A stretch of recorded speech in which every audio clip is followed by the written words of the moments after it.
चुगलखोर पड़ोसन। क्या कर रहे हो? छत पे जाके अखबार पढ़ूंगा। बस यही करो। तुम्हें पता भी है कि बहू क्या गुल खिला रही है? उसने नया फेसबुक अकाउंट बना लिया है। रोज 10 फोटो डालती है। हमारे परिवार की तो नाक कटवा देगी ये। और तुमको ये बात कैसे पता चली? अरे पड़ोसन ने बताया। उसकी बहू भी फेसबुक पर है ना, तो उसको पता चल गया। हाँ हाँ, जैसे तुम तो बहुत भोली हो। पड़ोसन रोज सास को उसकी बहू के नाम पर भड़काती थी। आज तो आपकी बहू कह रही थी मुझसे आके कि आप दिन भर खाती रहती है, खा खा के घटोत्कच हो गई है। क्या? उसने मुझे घटोत्कच बोला?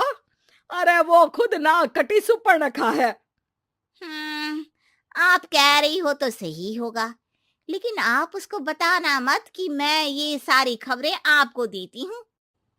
शाम को जब बहू पड़ोसन के पास जाती है, आज तो तेरी सास तुझे सुपर्णखा कह रही थी, कल ताड़का भी कह देगी। पता नहीं इतनी अच्छी बहू मिली है, फिर भी वो तुझे राक्षसनी क्यों समझती है? आप कितनी अच्छी हैं। आप मेरी सास की हर बात मुझे बता देती हो, वरना मुझे पता ही नहीं चलता कि वो मेरी पीठ के पीछे इतनी बुरी बात करती है। चालाक पड़ोसन रोज ही दोनों सास बहू के सामने उन दोनों की ही बुराई करती और चुगली करके बातें बता देती, ताकि दोनों में हमेशा लड़ाई होती रहे। आपने तो बस छत पे बैठ के अखबार पढ़ना है और चाय के घूंट पीना है। बहू की वजह से मुझे तो जहर के घूंट पीने पड़ रहे हैं। कल वो मुझे मोटी घटोत्कच बोल रही थी। तो तुम भी तो उसको नाक कटी सुपर्णखा बोल देती ना। हाँ हाँ, वही बोल दिया मैंने उसे। आप मुझे कितना समझते हो? बहुत अच्छे से। अब मुझे वो ये बात पड़ोसन ने बताई ना, वही तो है आपकी शुभ चिंतक। पर मैं इस बहू को ना सबक सिखा के ही रहूंगी।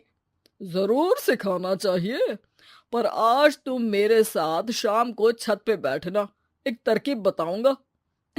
बिल्कुल बिल्कुल, कितना ध्यान रखते हो जी आप मेरा। मैं ना सब ध्यान रखता हूँ।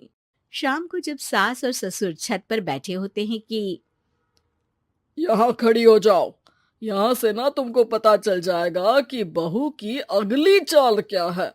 अच्छा, कैसे? सवाल मत पूछो, जैसा कह रहा हूं वैसा करो। थोड़ी देर में ही छत पे बहू की आवाज आने लगती है। मेरी सास लायक ही नहीं है। मुझे पता होता तो सास बहू की भी कुंडली मिलवा लेती पहले ही। तेरी सास तो मुझे भी पसंद नहीं है। मेरे पास जब भी आती है तेरी बुराई करती रहती है। कभी सुपर्णखा कहती है, कभी हिडिंबा कह के कामचोर भी बोलती है, अरे कभी कभी तो चुगलखोर भी बोल देती है। काश आप जैसी होती मेरी सास। ऊपर छत पे पड़ोसन और बहू की आवाज सुन के सास के होश उड़ जाते हैं। समझी? जी समझी। सुबह तुम्हारे सामने ये बहू की बुराई करती है और शाम को बहू के सामने तुम्हारी। मतलब आप सिर्फ अखबार नहीं पढ़ते, सारी खबरें भी रखते हैं। अब तो इस पड़ोसन को भी सबक सिखाना पड़ेगा। शाम को सास बहू को जाके पड़ोसन की साजिश के बारे में बता देती है। हाँ, मुझे माफ कर दो माँ जी। तुम भी अपनी माँ जी को माफ कर दो, इन्होंने भी तो तुमको बहुत कुछ कहा है। अरे बस बस, अब ये सोचो कि पड़ोसन को सीधे कैसे करना है।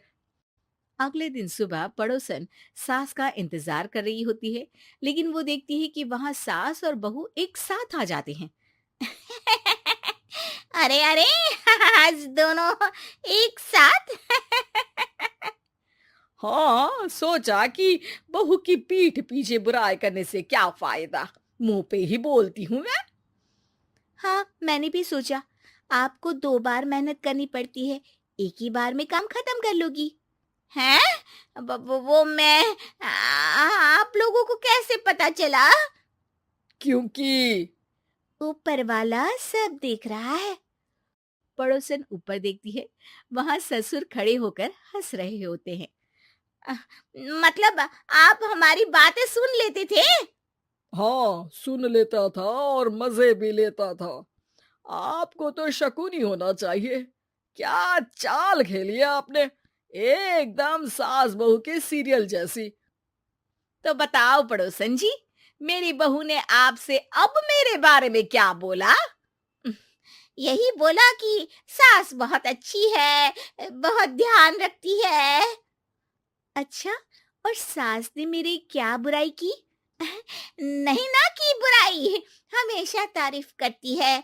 भगवान सबको ऐसी सास दे। मेरी गलती है जो मैंने आप लोगों में आग लगाने की कोशिश की। पर छत पे लगा हुआ सीसीटीवी यानी कि शर्मा जी सब देख रहे थे। हाँ जी, मुझे माफ कर दीजिए। माफ क्या, आपको तो अब हम साफ ही कर देंगे अपने वालों की लिस्ट से।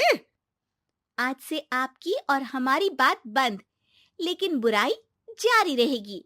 अब आपकी हरकत के बारे में पूरे मोहल्ले को बताना तो पड़ेगा ना आंटी जी।